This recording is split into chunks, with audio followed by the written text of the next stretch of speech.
Cosmic here. Welcome back to the channel, and we are continuing our unboxing for Shadowverse Evolve, going through each one of the starters. And if you just love spamming magic and leading into big payoff plays, this is the craft for you. So Runecraft, or class, right, is going to be very spell focused and very combo focused at the top end, with like dimensional shift being its key thing.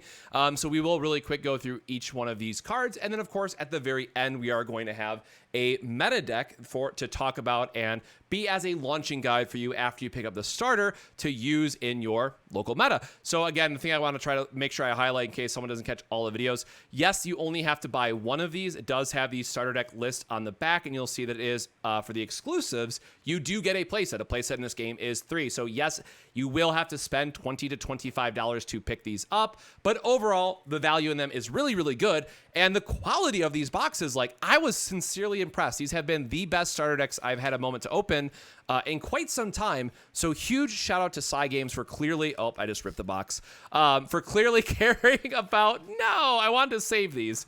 Rest in peace, that box.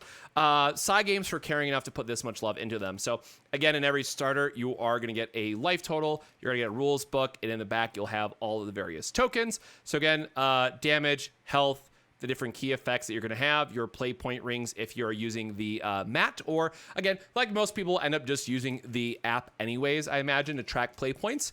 It's up to you if you do like a printout, whatever works best for you and your community. But that I'm going to put to the side because I am not going to use those. Spoiler.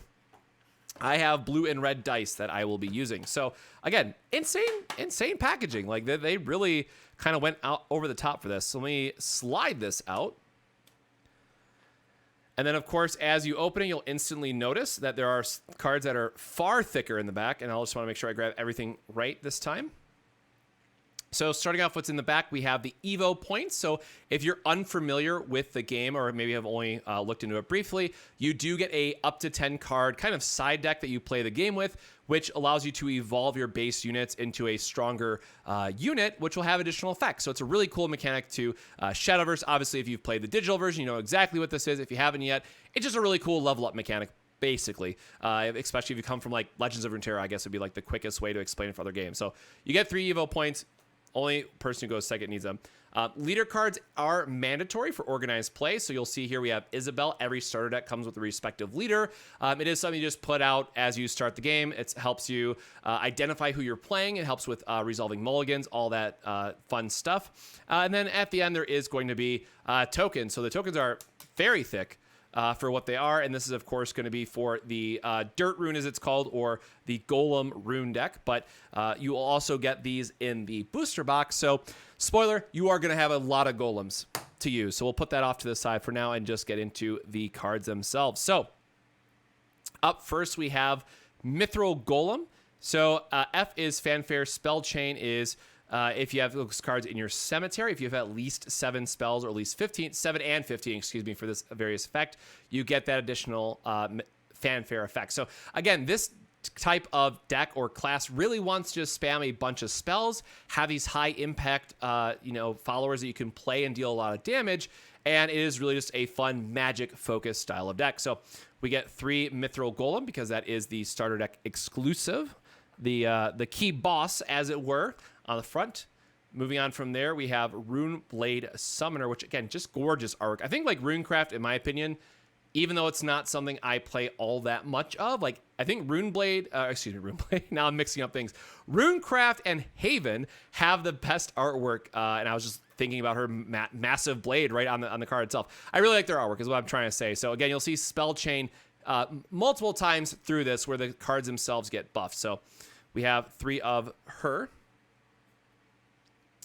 We have Demon Flame Mage, which is a staple you're going to see in a lot of rune lists. You'll see it here at the list that's at the end of the video as well. 3 for 3/3 with a very strong evolve effect that we'll talk about later. The good old classic Insight, just one quick draw a card, right? Just again, hey, we want to cycle through our deck. We want to draw a bunch of cards. We want a bunch of spells in our graveyard. Why wouldn't you, right? Just very much a staple for a very long time for the class itself.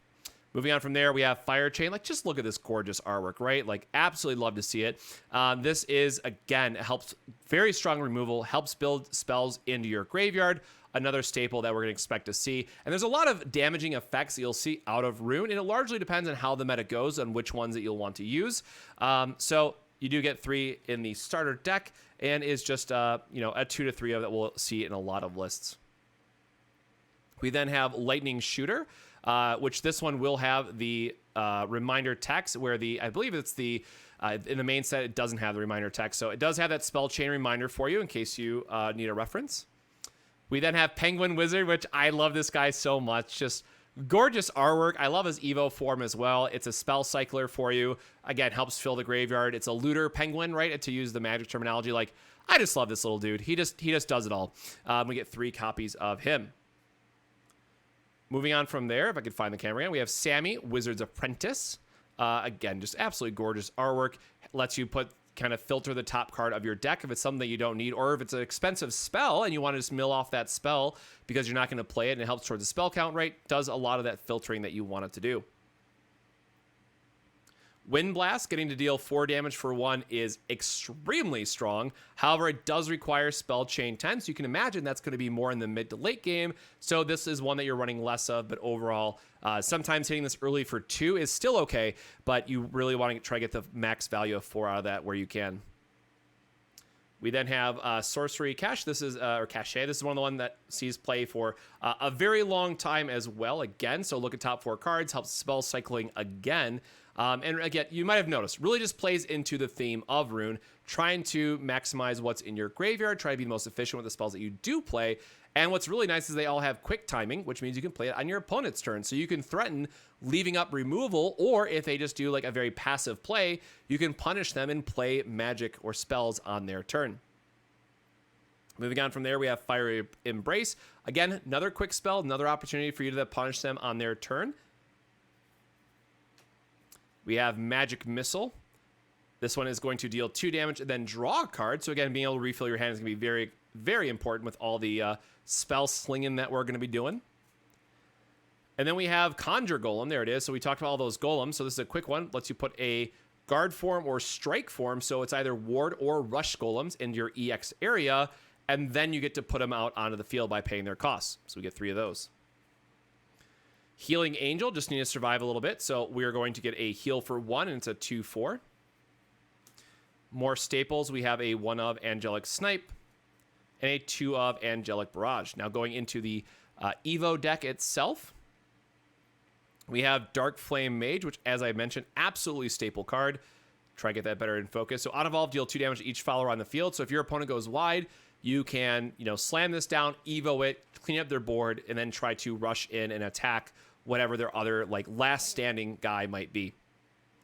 Then we have Penguin Wizard with his awesome hat and his cloak. I love him so much. Unevolve, refresh this card, so it just lets you, dig twice in a turn because you have to act him to discard a spell to draw a card.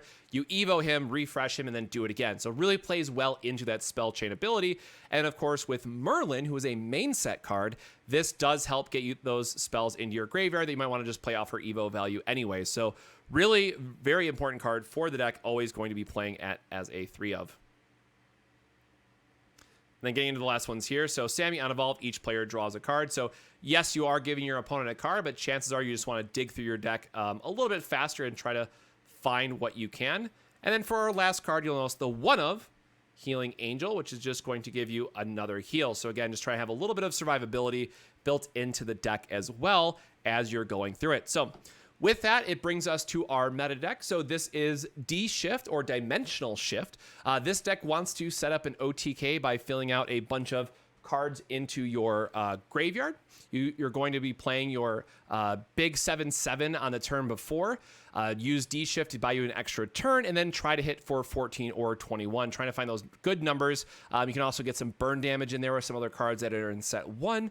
And really, this is a deck that you have to know exactly what your opponent is trying to play, so you know how long you can hold off before you pop off on the combo, in case you don't just, high roll into it, which isn't always an option. So I like this list very much, and I think a lot of players too will want to pick this up because it is just a fun spell slinger type of deck.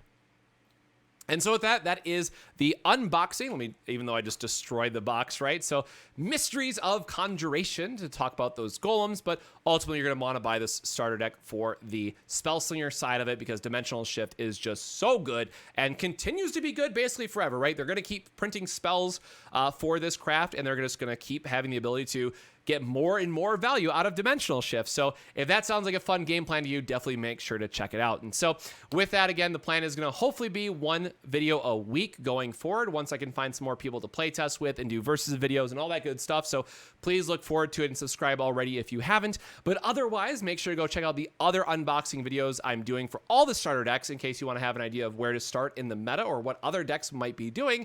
And make sure to look forward to the next Shadowverse Evolve video. So with that, my friends, stay safe, stay hydrated, and we'll see you in the next video. Cheers.